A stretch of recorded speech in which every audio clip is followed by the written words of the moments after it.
Itakuye blessings, greetings, namaste.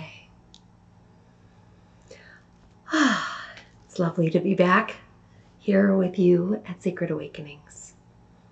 And what a powerful month of speakers we have had. Starting out with Dr. Gary Smith talking about unconditional love. Oh, what beautiful medicine that is. And then we heard from Dr. Godal Kaba with an amazing talk about the gift, the medicine of welcoming our roots, of knowing what that opening, that invitation feels like, that healing vibration. And then last week, we had the blessing of Iggy Garcia with the indigenous medicine of the drum. So powerful, so moving, that heartbeat. We've all been drumming all our lives, right? Beautiful. And so in honor of Indigenous Peoples Month, I've been, thinking about the different topics and a few things came through, and then I realized that was coming through here, and I had to get quiet and really hear what Great Spirit wanted everybody to contemplate, to wonder, to take in the wisdom of in the highest good.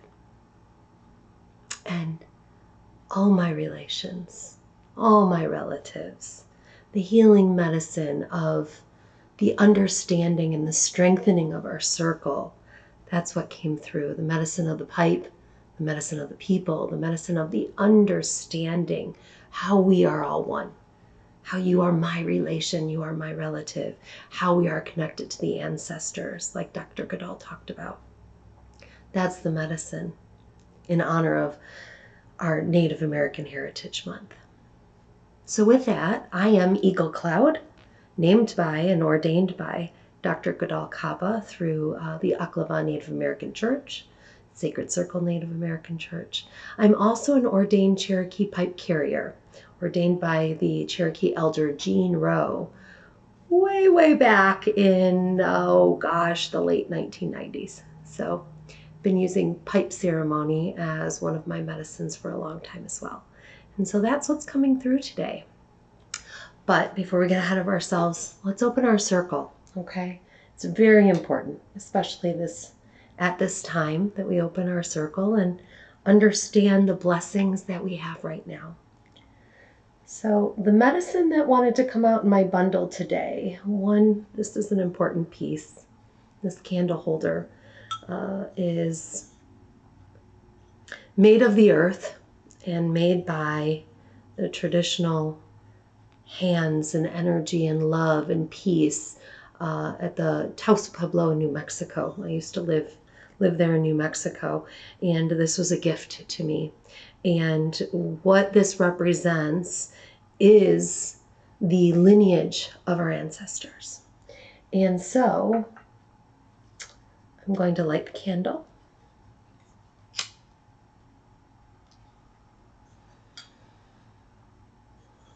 Put in.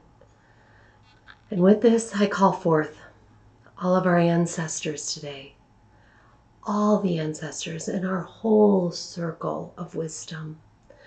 I call forth those that want to share wisdom through me, not from me,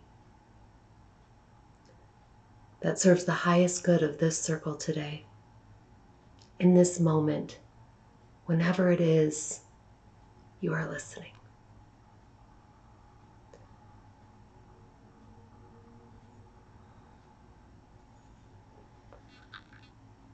And with that,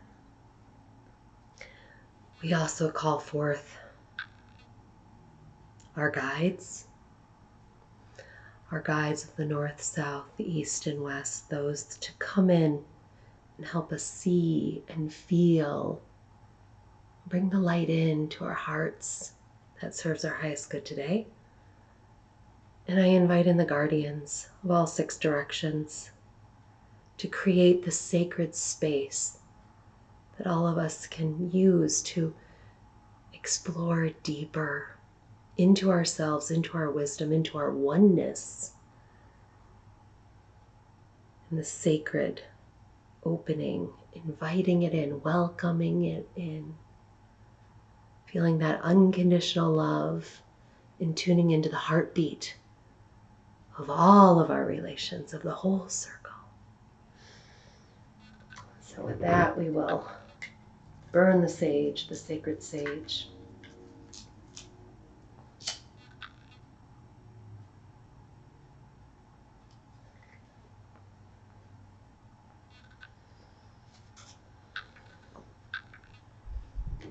And with the smoke, may the smoke carry these words up to Great Spirit through the eagle feather. The eagle that soars the highest and carries all of our prayers, all of our words, directly to Great Spirit, swiftly, quickly, directly. May we all feel the clearing of any negative energy, the clearing of any egoic thinking, so that the wisdom can just as quickly and swiftly come into us. May we be open to receive it. And may we feel the connection to each other in this circle, the support and the love we all have for each other. Aho.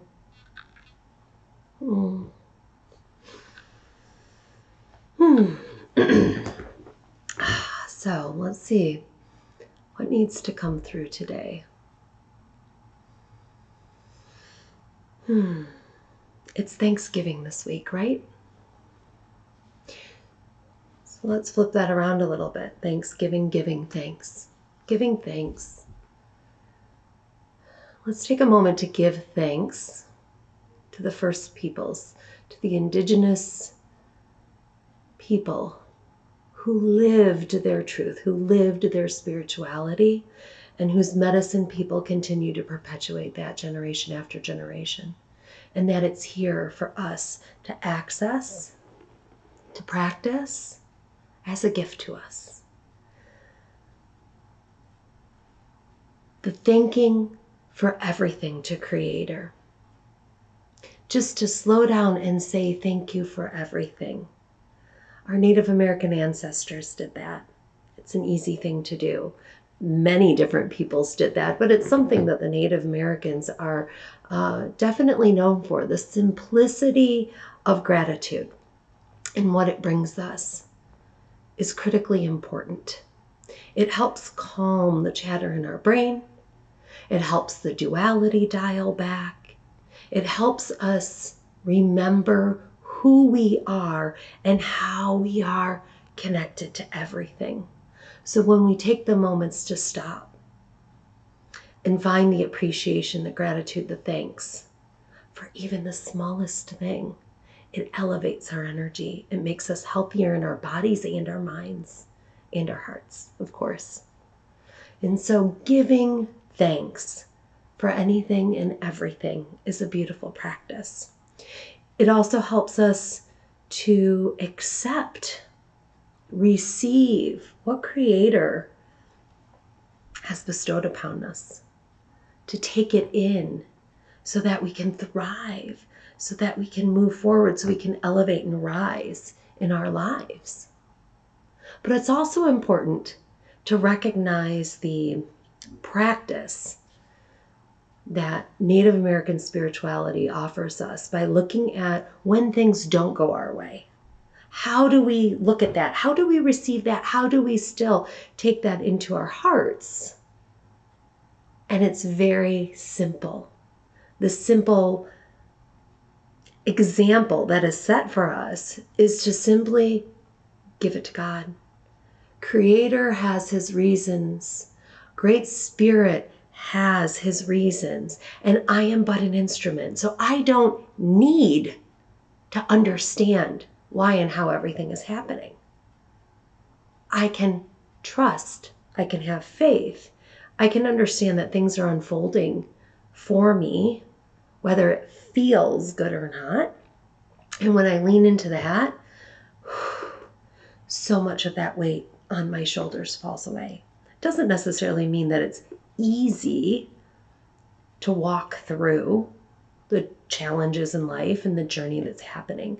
But to not take on the need to figure everything out can be very freeing.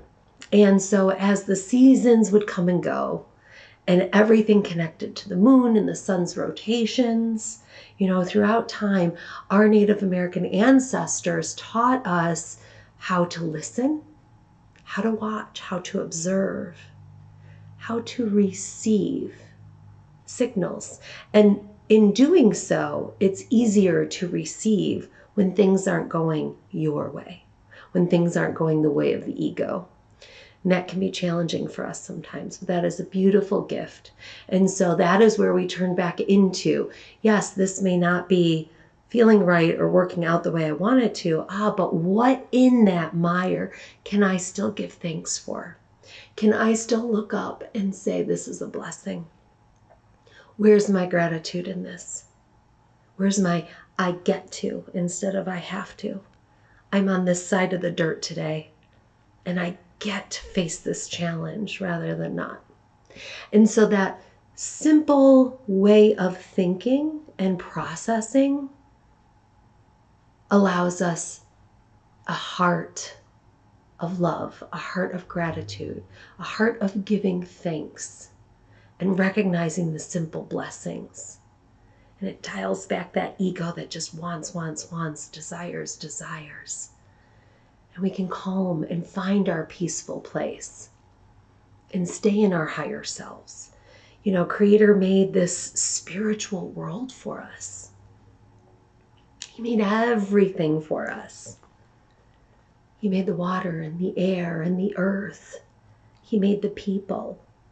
He made every color of person there is. He didn't make them specific religions. He gave us nature and he put us in it. And it all goes together. We are all relation to each other. When I die, I will return to the earth in one form or another. I may grow into a tree. I may grow into a tree that has fruit that's eaten by the deer. Therefore, I become the deer. I become the earth again. I become the water, the air, the four-leggeds, the two-leggeds. We are all one relation. And when we get that, we can become more at peace and this duality melts away. But sometimes it's hard to grasp. That can be very hard to grasp when we're in the throes of the holidays, when we're being challenged by family members. It can be really challenging, especially with those closest to us. Sometimes we may even avoid the gatherings because our hearts are scared, timid, or directing us away from. And that's okay. Sometimes we just need a different perspective on it. And that perspective can come from different forms of healing medicine. So just opening the welcoming of our roots, the welcoming of the idea that we are all one relation, this idea that I don't have to understand everything about you to know that you're my brother, you're my sister. You're a reflection of Creator. You're an aspect of the divine. I can respect that. I can honor that, even if my ego isn't going to line up and agree with you or understand you all the time. And that takes, this viewpoint. We have to remove ourselves to some degree in our minds, in our hearts, pull away, get the eagle's eye view, see it all for what it is, and remember these things. Remember, recall, renew our belief in our commitment to be compassionate to one another, to treat each other with love. So that's part of this healing process that gets called forth when things get challenging and we can't see where to give thanks and we can't move forward in a space of gratitude.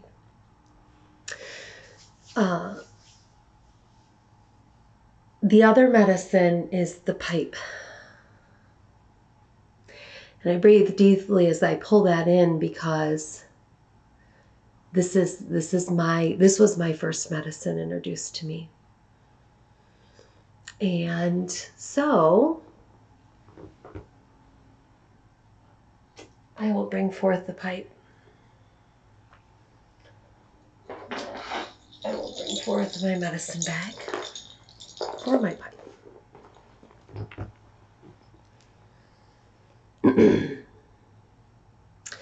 And so let's talk a little bit about the pipe ceremony, and then we'll get into more of why it's healing and how it heals us. The pipe is actually two different parts, okay? There's the bowl and the stem, and they actually aren't attached. They come apart. Now, depending on your tradition, your tribe, what you're taught, oftentimes these are kept separate, and when it's time for ceremony, they're put together. I was taught by Jean to always keep the pipe together. If you look at it that way, there is a feminine aspect to the pipe and a masculine aspect to the pipe. And when we bring them together, it's kind of like the yin and yang. We bring it all together as one. And so my teacher gave me the gift of understanding that, this pipe is the altar. And we keep it together because we are always in the oneness. We want to rise above the duality. When we're in the duality, it's me, me against everything else, or me separate from. And in the understanding of the pipe staying whole, it's about me being a part of the whole, me having all my relations, all my relatives, mitakuya-osen, me all together in the oneness. There is no separateness to that. And so it becomes the altar representing that. And so when we go into pipe ceremony, that is what we're striving for. We are striving to bring ourselves back into oneness, not separateness. Okay? So whether it's a pipe ceremony where it's being brought together, and that's the symbolism, or it already is, this is what a pipe ceremony is all about. It's about getting back to the oneness in a sacred manner, this being the altar. And so when we start a ceremony, we usually are outside, and we take a little bit of dirt and we rub it along the bowl of the pipe to awaken it. And that is reminding the pipe, you are from the earth, and connecting it to the earth again, and taking some of the earth and putting it here and saying, remember, this is a part of you. So please, Mother Earth, bring your medicine into this ceremony. And then we load the bowl. And the loading of the bowl is with kinik. In my traditions, we don't have any sort of psychoactive drugs or marijuana or even tobacco. Kinik is strictly a herbal blend, and there's so many different kinds of herbal blends. But it's an herbal blend without tobacco and without marijuana or without any other sort of smokable, mind-altering substance. And we put it in there, we pack it in, and we always take a pinch of it and sprinkle it on the earth. And whenever you give kinik or tobacco to the earth, it's an honoring, it's a prayer, it's a prayer of gratitude. It is thank you. Thank you for giving me this moment of sacred awakening. Thank you for giving me this moment to regain my sacred perspective, to find a way back to the oneness again. Thank you for honoring me with your medicine. And so with that, we give our tobacco, sometimes to the four directions, and then to earth. So that's what happens with the tobacco. And then when we light it and the smoke goes up, we get connected to Great Spirit. That smoke is a symbol that it is going directly to Great Spirit, and Creator is hearing all of the intention and prayer that's happening with the pipe lit, active, and present. And so with that, it's creating the sacred space of communication. And so it awakens the intention of having a pure heart, of having the purest heart while in pipe ceremony. It quiets the ego and brings forth the spirit, the soul that knows how to be in that sacred space, knows how to let the rest fall away. The last thing you want to do is be talking from your ego in a way that isn't sacred, and knowing that that is going through the smoke to Great Spirit. So it keeps us in mindfulness of what it is the ceremony is doing. So the smoke goes directly to Great Spirit, takes our words, our thoughts, our intentions, everything in our heart up. And so between awakening Mother Earth and knowing that the smoke connects us, we are in the center with the pipe as the altar of the ceremony, of the ritual between Father Sky, Mother Earth, Great Spirit, 4 directions. This puts us right at the heart of it all. And so with that, inviting Great Spirit into the conversation by smoking the pipe, we then believe that we're bringing the peace, the grace, the graciousness into a conversation where there has been trouble, where there has been altercation, or just simply where there needs to be peace, where there needs to be understanding, where there needs to be some advancement of communication between 2 people. But the conversation is never 2 people. It always includes Creator. That's why the pipe is present. Okay? So that is the way it happens. And so then we're in a space of sacred talk, sacred share, sacred listening. And so what we've done internally and externally is set our intention. Okay?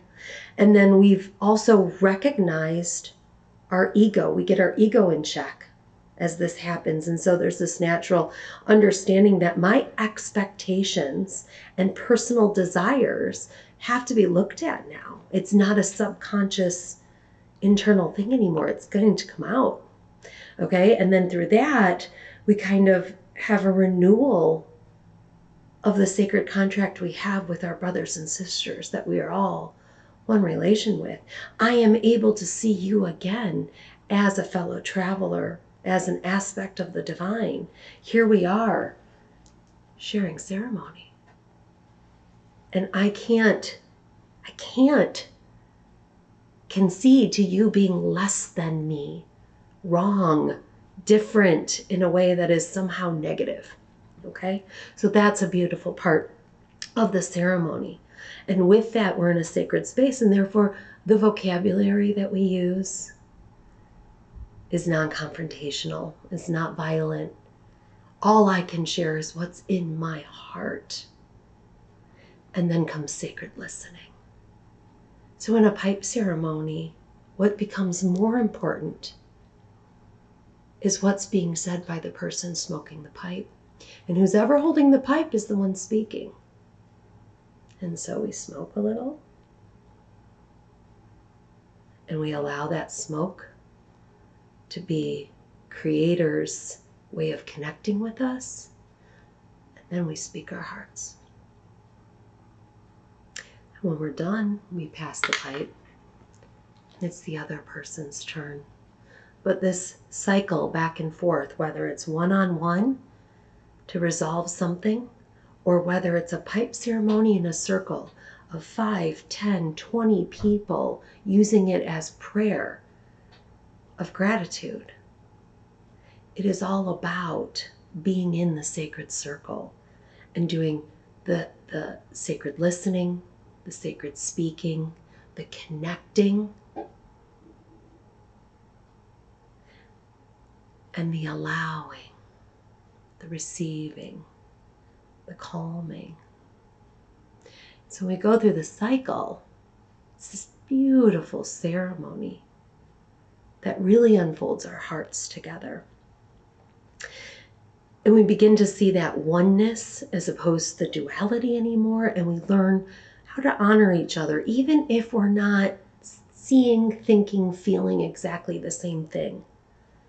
It's this energy that kind of takes over, that just gives an allowance for these things. And our egos aren't there to fight it, aren't there to create more narrative and stories against somebody that's hurting us, frustrating us, etc. So this is the openness of it. This is the medicine that comes in, where we really get to let go of all of that human ego stuff, where we get to rise into that sacred space again with another, with many other, feeling all my relations, all my relatives come together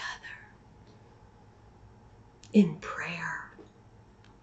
And it's a different kind of prayer than a lot of other religions have, but it's prayer. It's the way we connect to a higher power. And then comes patience, time. We have to have faith and trust in Great Spirit. There's also pipe ceremony alone, when you just need to get right on your own. Do you ever pray alone? Do people pray by themselves? Yeah, it doesn't have to be with another person. You can have pipe ceremony, just simply have a conversation with God. And it helps us to drop all the stuff that gets us hooked and, locked into things that we're not so comfortable with. So, walking sacred, talking sacred, living sacred. Sometimes it's easy, and sometimes it's not. But the medicine of knowing how to stop and invite it in and find your sacred center, whether it's through the drum, through the pipe, through your conversations with Creator, through prayer, recognizing the medicine circle, calling in the ancestors, tapping into unconditional love. And there are many other ceremonies, we haven't explored this month, but they're endless. And your life can be ceremonial and ritualistic in the way that serves your highest good. So consider, my pipe ceremony, I keep my pipe here at my office. This is where I use my medicine with clients, so it stays here. But I have a pipe ceremony every day, just not with my pipe. It's with my hot cup of tea or coffee in the morning. It's a matter of whether or not I stop, create the ceremony around what this is, and allow myself the space to tune in, listen, and have my mindful time. And then listen. So for me, that's what it can be. It's a little different than my meditation time.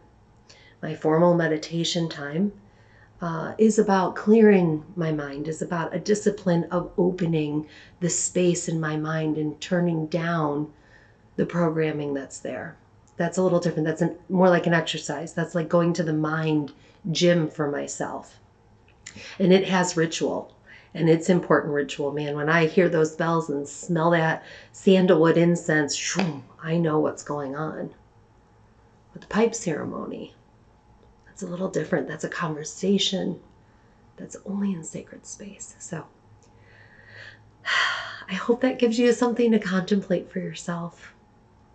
I hope that learning something about the aspects of this particular medicine of the indigenous people helps you understand the wisdom those ancestors have always had for us. And they offer it to us, whether we're black, yellow, white, or red. It is ours. It is a birthright to us. It's the medicine we should have taken away from the very beginning. But we were quite egoic as Europeans as we came in here. So regardless, it's still our medicine to learn and to give honor to the peoples that used this medicine and wanted us to learn it. So thank you. Thank you for being a part of this sacred circle that continues to feed us and grow and move organically with every passing day. And we need to strengthen our circle. And we strengthen that through these sacred conversations.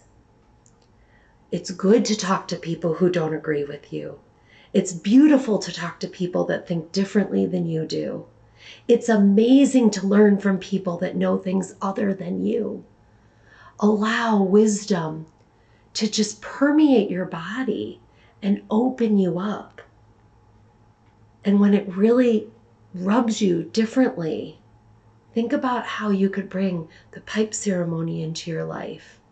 To slow down, let go of opinions, open your mind, recognize somebody in front of you as your brother or sister, designed by Source, by the divine. And just allow them to be who they are. Allow that space. And through prayer, open up the intention of talking sacred, listening in a sacred manner, so that you can walk sacred, talk sacred, be the example you want to be in life. Aho, all my relations.